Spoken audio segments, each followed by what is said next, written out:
thermostat.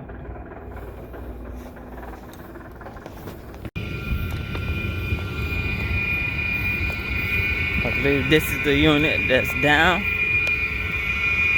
Got a blank thermostat. I mean, the disconnect, that would explain the problem.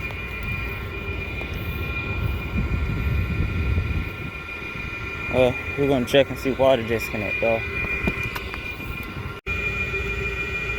Found a brand new compressor that is grounded.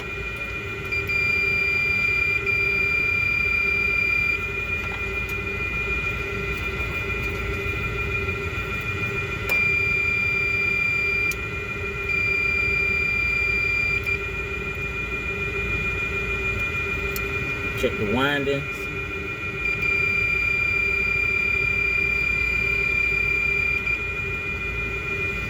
And we're gonna open windings.